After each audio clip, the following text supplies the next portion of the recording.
meu nome é Natalie Brooks. Eu tinha 34 anos e, segundo minha família, eu tinha desperdiçado todas as oportunidades que eles disseram ter me dado. Durante 15 anos, meus pais acreditaram que eu era uma fracassada desempregada que mal conseguia sobreviver. Eles nunca souberam o que eu realmente fazia da vida até que minha avó me enviou um pedido de ajuda codificado. Exatos 30 minutos depois, eu cheguei à porta deles acompanhada de 2 policiais.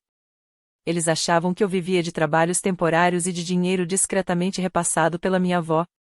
Eu deixei que acreditassem nisso porque, na realidade, eu era uma investigadora forense sênior especializada em fraudes financeiras e exploração de idosos, e revelar isso naquela altura só daria ao meu pai mais uma arma contra mim. Naquela noite, meu telefone exibiu a foto de uma xícara de porcelana azul com a alça voltada para a porta de entrada. Abaixo dela havia 6 palavras: o pote de flores está vazio de novo. Quando eu tinha 12 anos, minha avó escondeu minha primeira medalha acadêmica dentro de um pote de flores depois que meu pai me acusou de envergonhá-lo por querer aparecer demais. Foi ela quem me ensinou que a xícara azul voltada para a porta significava que ela não podia falar livremente, e que o pote de flores vazio indicava que algo importante havia sido retirado. Aquilo não era nostalgia, era um sinal de emergência. Você já escondeu seu sucesso porque sabia que sua própria família poderia usá-lo contra você? Eu solicitei uma verificação imediata de bem-estar e expliquei o sinal de socorro codificado. 30 minutos depois, eu estava em frente à casa da minha infância com 2 policiais fardados. Quando a porta se abriu, meu pai me encarou e depois olhou para os distintivos. Sua expressão não era de surpresa, mas de reconhecimento. Antes que qualquer policial falasse, ele se inclinou levemente e sussurrou algo que provava que ele sabia do meu segredo há muito mais tempo do que eu imaginava. Antes de eu contar o que ele disse e o que aconteceu depois que eu saí dali, me diga, que horas são onde você está? De onde você está assistindo? E como está o clima aí? Estou curiosa para ver até onde essa história vai chegar. O nome do meu pai era Tom Brooks. Ele era um consultor financeiro respeitado, fazia doações para centros de idosos, discursava em jantares de caridade e se apresentava como filho dedicado cuidando de uma mãe idosa. Ao seu lado estava minha madrasta, Lisa, usando o sorriso controlado que ela colocava no rosto sempre que havia estranhos observando. Tom disse aos policiais que eu tinha histórico de exageros e que tinha ficado instável depois de perder meu último emprego. Ele falou com calma porque sua crueldade era mais eficaz quando parecia razoável. Ele não me insultava diretamente. Em vez disso, abaixava o tom de voz, fingia constrangimento por mim e fazia com que os policiais sentissem que tinham sido arrastados para um mal-entendido familiar privado. Um dos policiais então pediu para ver minha avó, Judy. Tom afirmou que ela estava dormindo e confusa por causa da medicação, mas os policiais insistiram em falar com ela. Judy apareceu no corredor usando um cardigã abotoado de forma errada. Ela parecia menor do que 2 semanas antes, e a mulher que nunca saía de casa sem batom agora tinha um hematoma discreto sob o pulso, parcialmente escondido pela manga. Quando perguntaram se ela se sentia segura, ela olhou rapidamente para Tom antes de responder em voz baixa que estava bem. Os policiais não podiam afastar ninguém apenas por suspeita, mas a separaram de Tom por tempo suficiente para fazer perguntas básicas. Enquanto conversavam, notei uma fita azul desbotada amarrada na caixa de costura dela. Era a fita da minha medalha de infância. Aos 12 anos, eu tinha ficado chorando na cozinha da Judy enquanto Tom mandava eu jogar fora a medalha, dizendo que meu sucesso deixava outros membros da família desconfortáveis. Ele dizia que a vitória ficava feia quando fazia os outros parecerem menores. Judy tirou a medalha do lixo, enrolou naquela fita e a escondeu no pote de flores. Algumas pessoas não odeiam sua fraqueza, ela me disse naquela época. Elas odeiam a prova de que você nunca foi fraca. Agora aquela fita era uma instrução. Quando Tom se afastou, Judy empurrou a caixa de costura na minha direção com o pé. Eu não abri de imediato. Fotografei a posição, pedi para um dos policiais testemunhar a entrega e registrei o consentimento dela. Como eu era parente de todos os envolvidos, a cadeia de custódia precisava ser impecável. Tom voltou e mandou eu sair, mas Judy ergueu a cabeça. Ela é minha convidada. Tom disse que ela estava cansada e tentou tocar seu ombro como se estivesse guiando uma criança confusa. Judy se afastou da mão dele. Eu a convidei, repetiu. Os policiais registraram a tentativa dele de sobrepor a decisão dela, assim como a reação visível de Judy quando ele se aproximou. Do lado de fora, Tom me seguiu até a calçada. Assim que os policiais ficaram fora de alcance, a expressão educada dele desapareceu. Você deveria ter permanecido invisível, ele disse. Seu empregador vai saber disso. Durante 15 anos, minha família supostamente acreditou que eu estava desempregada. Ele não deveria saber que existia um empregador para contatar. Qual empregador? Perguntei. Ele sorriu como se finalmente eu tivesse entrado em um enigma que ele vinha aproveitando sozinho. Exatamente. Então ele voltou para dentro. Eu dirigi direto para o escritório seguro da minha agência, entrei em contato com minha supervisora e informei o conflito antes de tocar em qualquer coisa. Ela me retirou de qualquer função oficial na investigação e designou a revisão das evidências para Edward Ali, um contador forense que havia trabalhado ao meu lado por 6 anos. Edward conhecia meus hábitos de trabalho, entendia a preservação de provas e nunca tinha perguntado por que minha família achava que eu fazia trabalhos temporários de pesquisa. Com minha supervisora presente, abrimos a caixa de costura. Dentro havia 3 envelopes bancários, uma antiga chave de latão, um pendrive, um livro-caixa manuscrito, minha medalha e um pequeno frasco de farmácia contendo comprimidos que Judy havia parado de tomar porque a deixavam desorientada. A etiqueta do medicamento mostrava que Tom havia trocado recentemente a farmácia de dispensação. O primeiro envelope continha notificações de retirada somando mais de $187 mil. O segundo guardava documentos transferindo parte da propriedade da casa de Judy para uma empresa chamada North Star Care Solutions. O terceiro trazia uma procuração durável com a assinatura de Judy. A assinatura parecia convincente, mas a testemunha listada já estava morta havia 11 meses antes da data em que o documento teria sido assinado. A North Star afirmava oferecer gestão de cuidados para idosos, mas o endereço registrado levava a uma caixa postal alugada. O responsável financeiro autorizado não era Tom. Era eu. Meu nome legal completo, data de nascimento e assinatura eletrônica apareciam no registro, junto com o antigo endereço de apartamento que eu usava quando entrei na agência. Alguém havia montado uma estrutura inteira feita para fazer parecer que eu estava roubando Judy. O pendrive continha extratos, gravações de Tom pressionando Judy, fotos de documentos antes de ele removê-los e um vídeo curto que ela gravou no próprio quarto. Se a Natalie estiver vendo isso, ela dizia, o Tom provavelmente já contou para todo mundo que ela quer o meu dinheiro. Ela não quer. Ele vem preparando essa mentira há anos. Ele vive dizendo que ninguém vai acreditar na fracassada em vez do filho bem-sucedido. O vídeo termina quando passos se aproximam do quarto dela. Edward analisou os registros e disse, ele criou um bode expiatório antes mesmo de movimentar o dinheiro. Tom tinha passado anos me chamando de irresponsável e desesperada para que, se Judy o acusasse, ele pudesse dizer que a neta desempregada havia manipulado tudo. Uma anotação no livro-caixa de Judy estava sublinhada 2 vezes. Tom perguntou se a agência da Natalie a protegeria se a família descobrisse o que ela realmente faz. A data era de 3 anos atrás. Outra entrada registrava que ele havia solicitado uma cópia dos meus antigos documentos fiscais sob o pretexto de montar um fundo familiar. Tom sabia do meu segredo o tempo todo e vinha reunindo as peças necessárias para fabricar minha culpa. Edward enviou as evidências pelos canais oficiais enquanto eu assinava um termo formal de afastamento. Eu podia fornecer o histórico familiar e testemunhar o que havia presenciado, mas não podia acessar sistemas restritos, conduzir entrevistas diretas ou tomar decisões investigativas. Tom entendia bem o suficiente de procedimentos para explorar essa limitação. 2 dias depois, ele me convidou para o escritório dele por e-mail, com o título, Oportunidade de resolver um mal-entendido privado. Eu aceitei, porque recusar permitiria que ele dissesse que eu evitei uma conversa razoável. Antes da reunião, informei Edward do horário e local, registrei que não levaria materiais de investigação e ativei um protocolo de contato de emergência normalmente reservado para entrevistas OX. A empresa dele ocupava o último andar de um prédio de vidro com vista para Manhattan. Funcionários o cumprimentavam com cordialidade, e as paredes exibiam fotos dele doando para hospitais e programas para idosos. Uma recepcionista comentou que Tom já havia pago parte da cirurgia do marido dela. Era isso que o tornava perigoso. Tom fazia o suficiente de bondade real para tornar sua crueldade improvável, e escolhia sua generosidade com cuidado, para que as pessoas mais inclinadas a defendê-lo sempre tivessem uma história pessoal a contar.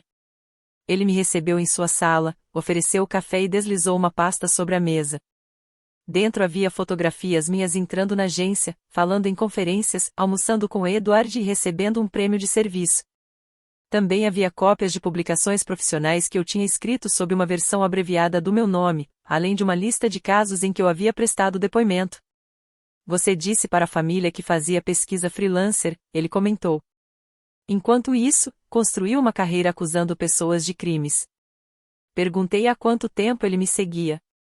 Tempo suficiente. Quando questionei por que ainda me chamava de desempregada, ele respondeu. Porque era o único papel que você desempenhava de forma convincente. As pessoas acreditam no que ouvem repetidamente, principalmente quando quem é citado nunca se defende. Ele então colocou sobre a mesa um rascunho de denúncia endereçada ao órgão de inspeção da minha agência. A acusação dizia que eu usava recursos governamentais para investigar minha família. Anexados estavam logs de acesso que aparentemente mostravam que eu havia consultado contas da Judy meses antes do pedido de socorro.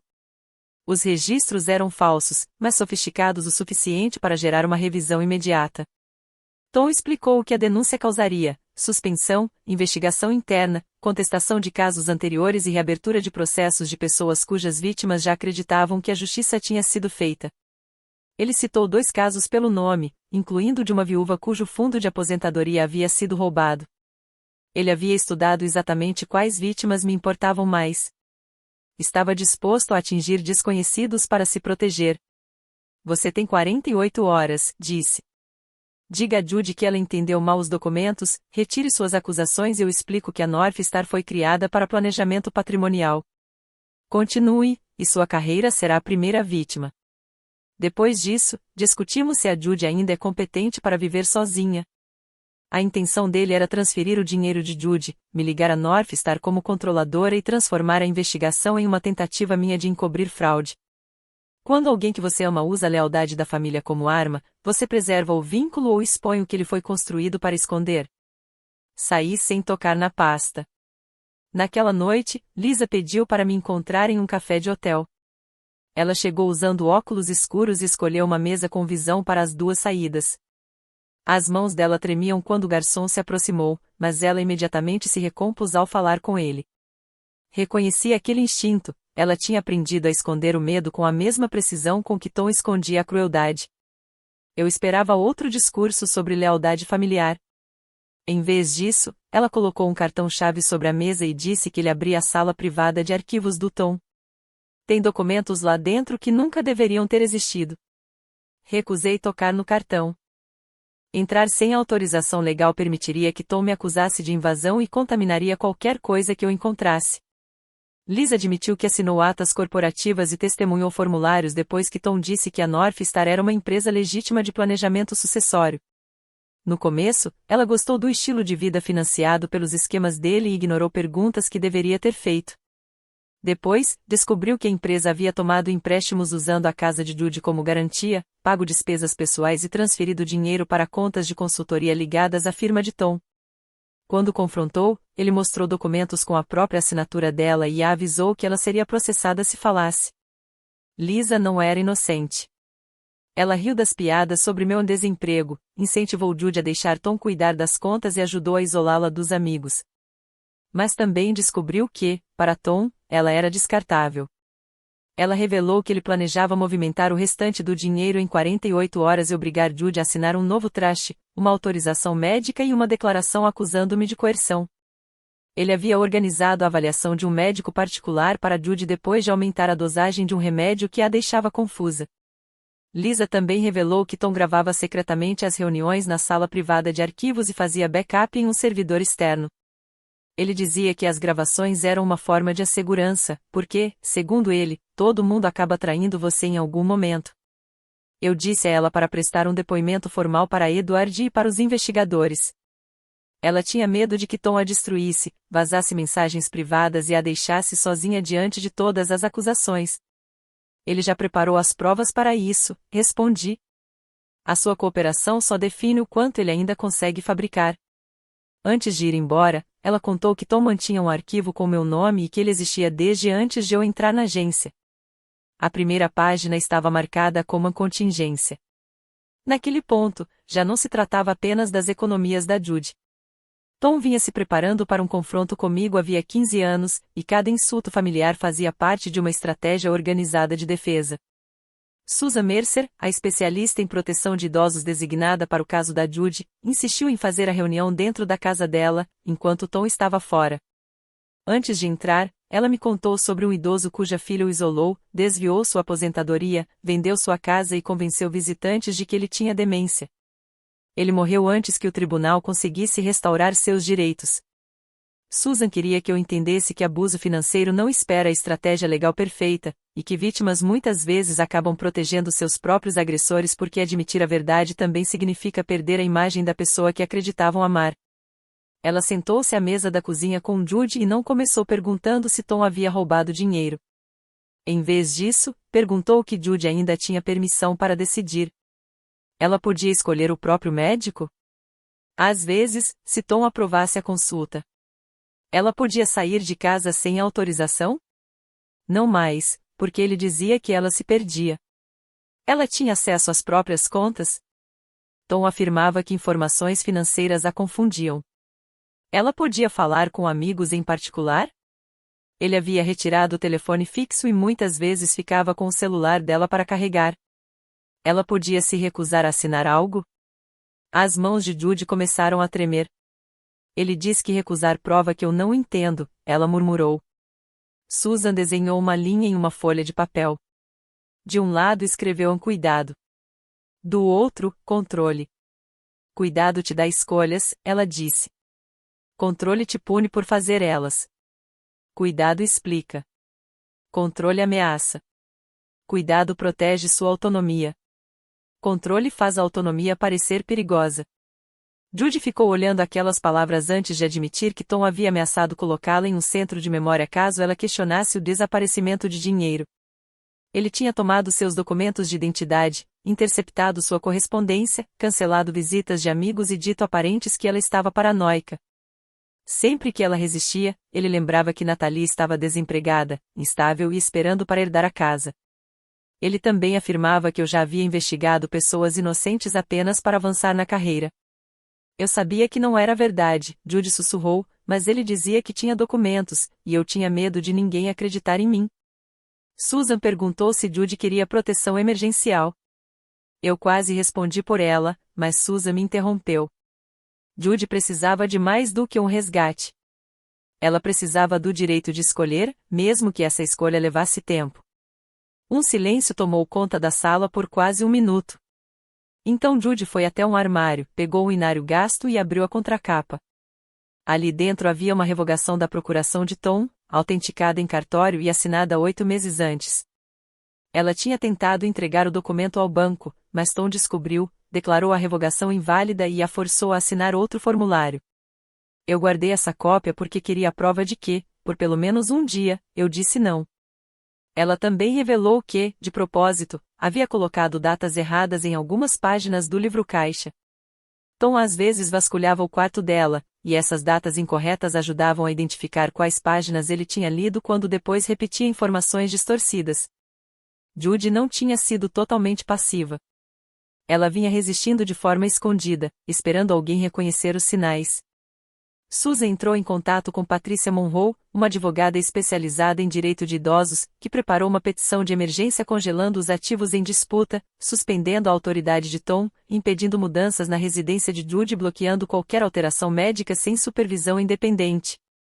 Edward e os investigadores usaram o depoimento de Lisa para conseguir ordens de preservação dos registros da North Star, dos arquivos do escritório de Tom, das comunicações do médico e do servidor externo. Tom percebeu que algo estava mudando e começou a ligar para parentes, dizendo que eu tinha manipulado Judy por causa de herança. Primos com quem eu não falava há anos começaram a enviar acusações. Um disse que Tom tinha mostrado provas de que Judy pagava meu aluguel. Outro afirmou que Judy sempre se preocupou com minha incapacidade de manter um emprego. Judy ouviu enquanto eu lia algumas dessas mensagens em voz alta e, então, pegou meu celular e bloqueou os números sozinha. Passei tempo demais tentando manter a paz para pessoas que nunca protegeram nenhuma de nós, disse ela. Eu não quero paz se isso significar ajudar ele a mentir. Depois disso, ela ligou para sua amiga mais antiga e contou a verdade sem pedir permissão a Tom. A voz dela tremia durante toda a conversa, mas ela não parou. A ordem de emergência foi concedida na manhã seguinte. Tom perdeu acesso às contas de Judy, não podia entrar na casa sem autorização e ficou proibido de organizar avaliações médicas sem supervisão independente. Os ativos da North Star foram congelados temporariamente. Pela primeira vez, ele tinha perdido o controle do dinheiro, da casa e da narrativa médica. O próximo alvo dele foi o meu nome. Tom não veio com mais ameaças vazias. Ele entrou com a denúncia. O órgão de inspeção recebeu documentos me acusando de buscas não autorizadas, roubo de identidade, adulteração de provas e manipulação financeira de uma parente vulnerável. Um blog de negócios publicou um artigo afirmando que uma investigadora governamental não identificada teria criado uma empresa de fachada ligada à fraude contra idosos. O texto tinha detalhes suficientes para que colegas me reconhecessem, e em poucas horas foi replicado por outros sites menores. Ao meio-dia, entreguei meu crachá, laptop, arquivos do caso e credenciais, enquanto a revisão era aberta. Minha supervisora não me acusou de nada, mas o protocolo exigia meu afastamento até que os logs de acesso e registros da empresa fossem verificados. Tom tinha transformado meu sigilo em prova contra mim. Uma entrevista para promoção foi cancelada, um advogado ligado a um dos meus antigos casos solicitou meus registros disciplinares. 2 equipes de defesa entraram com pedidos contestando se eu teria forjado provas em processos não relacionados. Meu senhorio recebeu uma carta avisando que agentes federais poderiam revistar meu apartamento. Alguém enviou mensagens anônimas aos meus vizinhos dizendo que eu caçava idosos por dinheiro. Por algumas horas, considerei dar a Tom o que ele queria, não porque acreditasse nele, mas porque vítimas inocentes dos meus antigos casos poderiam acabar arrastadas para novas audiências. Judy percebeu a hesitação na minha voz. Ele machucou o seu trabalho, não foi? Ela perguntou. Eu admiti que sim. Então para por mim. Eu disse que não podia. Se eu parar agora, ele decide o significado da minha carreira. Ele faz parecer que eu protegi estranhos só para planejar roubar você. Todas as pessoas que eu ajudei viram parte da mentira dele. Judy ficou em silêncio por alguns segundos antes de responder. Então a gente termina isso. Mas termina junto. Mais tarde, Edward me informou que os logs de acesso falsificados tinham um erro. Eles apontavam para um formato de servidor que nossa agência já não usava havia 2 anos, no período em que as supostas buscas teriam ocorrido. Os arquivos também tinham metadados ocultos ligados à empresa de Tom. Um deles havia sido criado no computador do escritório dele, e outro editado usando as credenciais de Lisa depois da meia-noite, num dia em que ela dizia estar fora da cidade. Os investigadores ainda descobriram que a assinatura digital atribuída a mim vinha de uma declaração de imposto de renda antiga que Tom havia preparado anos antes. Lisa ligou de um telefone pré-pago. Tom havia ordenado que ela assinasse uma declaração afirmando que eu a pressionei a entregar o cartão de acesso e a ameacei expor um caso extraconjugal caso ela se recusasse. Ela admitiu que o relacionamento realmente aconteceu anos antes, durante um período em que Tom estava frequentemente ausente, e disse que ele havia guardado mensagens em segredo para usar depois. Eu disse para ela prestar um depoimento formal antes que Tom criasse um por ela. Na manhã seguinte, Liz entrou no gabinete do promotor acompanhada de um advogado e entregou seu telefone, e-mails, documentos ocultos e um drive de backup que ela havia retirado do cofre da casa de Tom. Ela admitiu ter assinado atas corporativas falsas, ajudado Tom a convencer Judy a aprovar transações, repetido mentiras sobre meu emprego e permitido o uso de suas credenciais. A cooperação dela não apagava o que havia feito, mas desmontava a unidade da qual Tom dependia. Patrícia transferiu Judy temporariamente para um apartamento seguro. Tom reagiu cancelando pagamentos de seguro, redirecionando entregas de medicamentos, dizendo a médicos que Judy não tinha capacidade de decisão e entrando com uma petição para tutela de emergência. Ele alegou que Judy estava sendo mantida contra a vontade dele por mim e por Patrícia. Cada ação violava ou contestava a ordem de proteção e, ao mesmo tempo, gerava mais provas da própria tentativa dele de controle. Então, os investigadores recuperaram o servidor de gravações de Tom. O material continha anos de conversas, Tom orientando Liz a descrever Judy como confusa, discutindo assinaturas com data retroativa com um tabelião, direcionando transferências pela Nortar, planejando o pedido de tutela fraudulento e me colocando como a beneficiária designada. Não era a beneficiária do patrimônio da Judy. Era a beneficiária da culpa. Uma gravação mostrava ele explicando o plano a um contador. Natalie é dona da Nortar só no papel. Todo mundo sabe que ela não consegue manter um emprego e depende da Judy.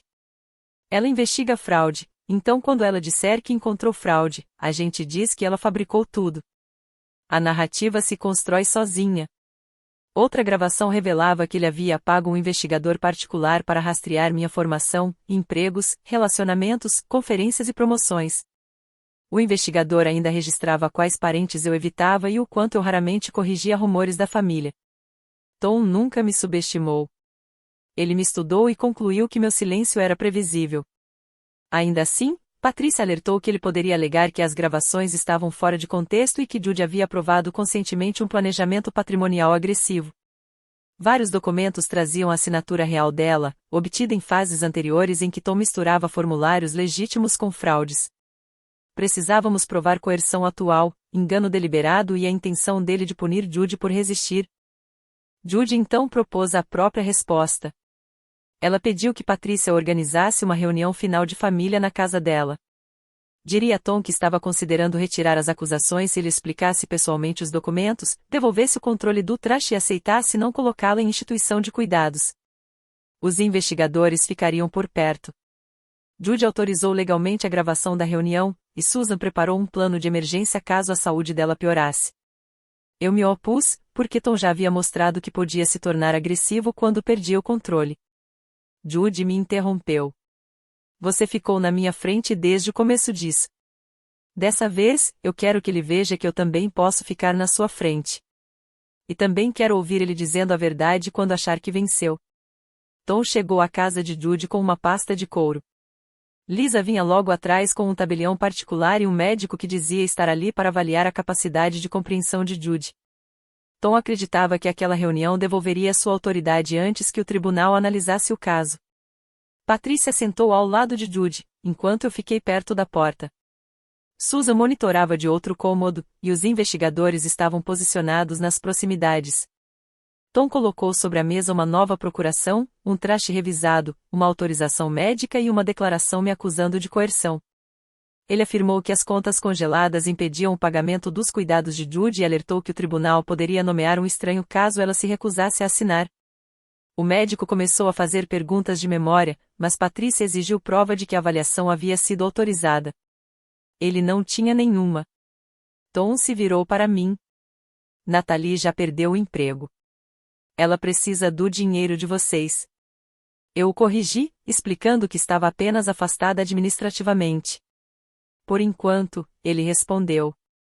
Judy então perguntou por que a Nortar me listava como executora.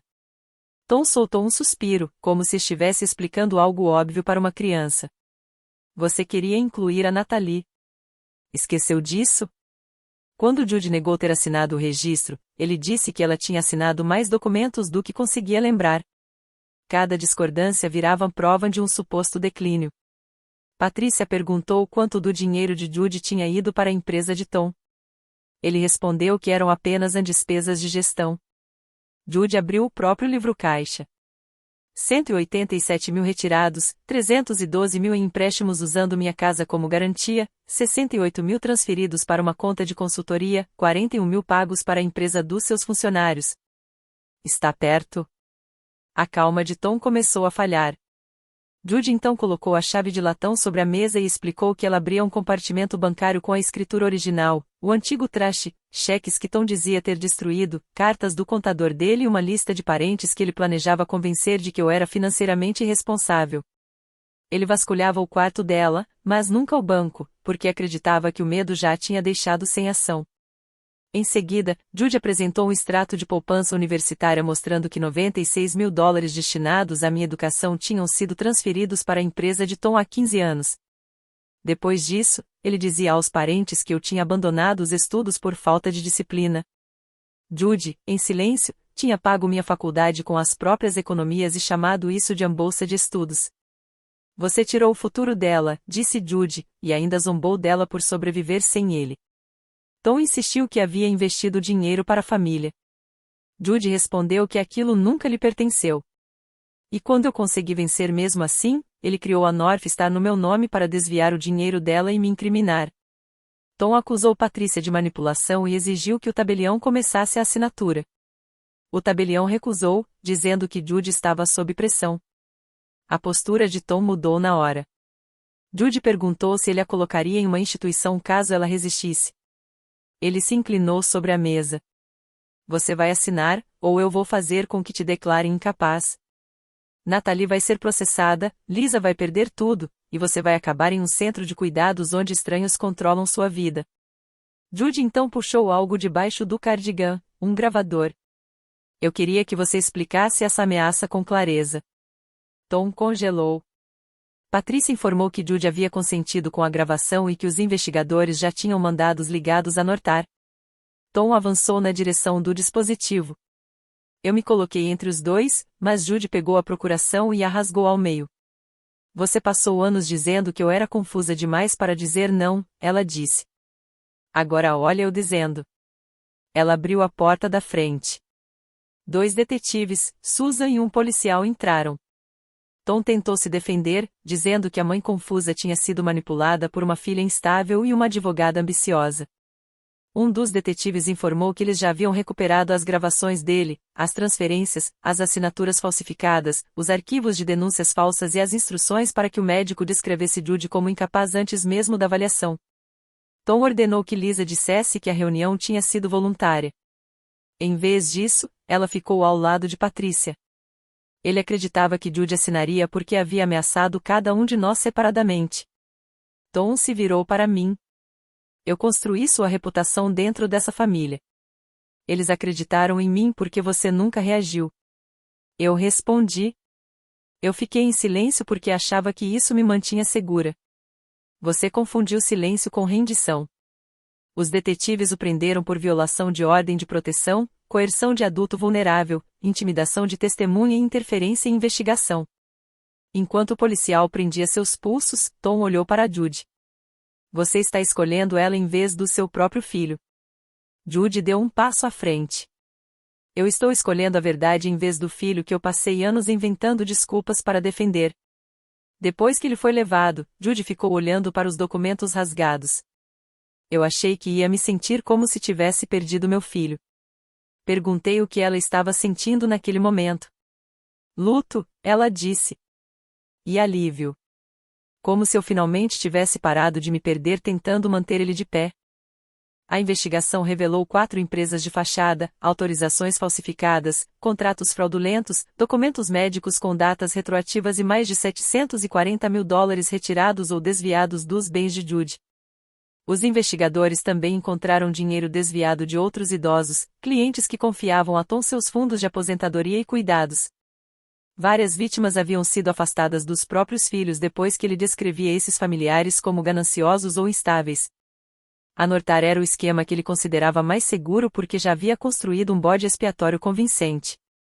Um grande júri o indiciou por exploração de idosos, falsificação, roubo de identidade, obstrução de justiça, intimidação de testemunhas, registros falsos e conspiração. Sua licença foi suspensa, clientes retiraram seus investimentos, instituições de caridade removeram seu nome e os órgãos reguladores colocaram sua empresa sob administração judicial. Em 3 meses, seu escritório foi esvaziado, os móveis leiloados e seus bens congelados para restituição. Ex-funcionários entregaram e-mails mostrando como ele manipulava auditorias e atribuía irregularidades a funcionários juniores. Lisa admitiu ter assinado documentos falsos, ajudado a isolar Judy e repetido mentiras sobre mim porque aceitar a versão de Tom tornava a vida dela mais fácil. Em troca do depoimento e das provas, os promotores recomendaram uma pena reduzida. Ela entrou com pedido de divórcio e devolveu o dinheiro recebido via Nortar. Eu não a perdoei só porque ela colaborou. O medo explicava algumas escolhas, mas não apagava o que foi feito. Minha investigação interna durou quase 4 meses. Especialistas confirmaram que os logs de acesso eram fabricados e que minha assinatura tinha sido copiada de um documento fiscal antigo. Fui absolvida e reintegrada, mas a promoção foi para outra pessoa. Casos anteriores precisaram ser revisados e meu nome continuou ligado às acusações na internet. Alguns colegas pediram desculpas. Outros passaram a me evitar, porque admitir que acreditaram em Tom significava encarar como a confiança pode desaparecer rápido demais. Passei a checar carros estacionados e a acordar à noite achando que ouvia ele do lado de fora. Expor a verdade não impediu os danos. Só deixou os danos mais caros de sobreviver. Judy só voltou para casa depois que fechaduras, contas, contatos médicos e sistemas de segurança foram trocados. Ela retomou contato com amigos, entrou para um grupo de apoio e passou a ajudar outras famílias a reconhecerem sinais de controle coercitivo. Em alguns dias, ainda defendia Tom por hábito. Em outros, se culpava por não ter interrompido tudo antes. Patrícia lembrava que a manipulação funciona justamente porque faz a vítima se sentir responsável pelas escolhas do agressor. Certa tarde, Judy me pediu para acompanhá-la ao banco. Dentro do compartimento aberto pela chave de latão, encontramos a escritura original, cheques cancelados, registros antigos do negócio de Tom e uma pasta lacrada com o meu nome. Dentro dela havia relatórios do investigador particular que ele contratou para me seguir. Fotos minhas entrando na academia, programas de conferências, artigos publicados e o anúncio da minha promoção. Nas margens, Tom tinha deixado anotações: cuidado com sucesso, risco potencial, não corrija a narrativa familiar, manter coerência do discurso. Ao lado de uma foto minha recebendo um prêmio, ele escreveu: ela nunca pode saber que sabemos. Em outra página, aparecia o momento em que ele começou a dizer aos parentes que eu tinha pegado dinheiro emprestado da Judy anos antes mesmo da Nortar existir. Ali ficou claro o ponto final. Tom não me chamava de fracasso porque acreditava nisso. Ele me chamava de fracasso porque o meu sucesso o ameaçava.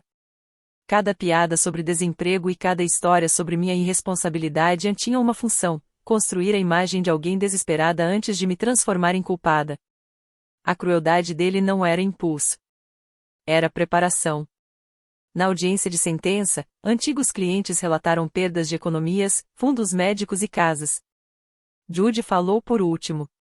Ela não pediu vingança. Pediu que o tribunal reconhecesse os anos roubados de pessoas que confiaram nele quando estavam mais vulneráveis. Eu achava que manter a família unida era amor, ela disse. Mas uma família mantida pelo medo não está unida. Está presa. Tom recebeu uma pena de prisão significativa, restrições financeiras e obrigação de ressarcimento. Foi permanentemente proibido de administrar bens de terceiros. A casa de Judy voltou totalmente para o nome dela, e parte significativa do dinheiro foi recuperada por meio de contas congeladas e venda de propriedades.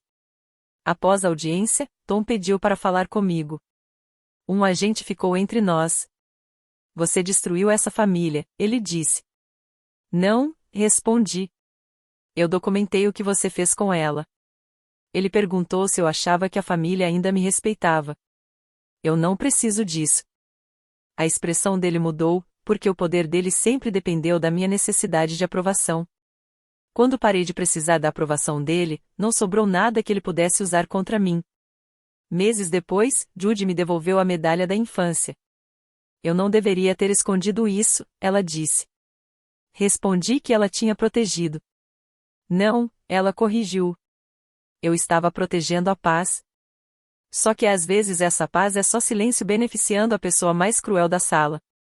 Mais tarde, ajudei a criar um programa que conecta investigadores financeiros, advogados de direito do idoso, médicos e profissionais da comunidade. Judy foi a primeira convidada a falar. Ela ergueu a xícara azul e explicou que nem toda vítima consegue fazer uma ligação de socorro. Às vezes, pedir ajuda parece um objeto fora do lugar, um silêncio diferente, uma receita mudada ou uma história que, de repente, deixa de fazer sentido. Meus pais passaram 15 anos me apresentando como a maior decepção da família. No fim, essa mentira ajudou investigadores a entender tudo o que Tom havia fabricado. Ele perdeu a empresa, a licença, a liberdade, o casamento, a reputação, os bens e o controle sobre a Judy. Eu perdi uma promoção, algumas relações, meses de paz e a ilusão de que o desprezo da minha família tinha sido apenas coincidência. O preço foi real. A liberdade também. Se sua família insiste que você é um fracasso, talvez valha se perguntar uma última coisa: eles estão decepcionados porque você realmente falhou, ou porque o seu sucesso ameaça a versão de você que eles precisam controlar? Meu nome é Natalie Brooks. Durante 15 anos, meu pai disse a todos que eu não tinha conquistado nada. Então minha avó enviou uma única mensagem codificada. 30 minutos depois, eu cheguei com 2 policiais. Quando a investigação terminou, a única vida construída sobre fracasso era a dele.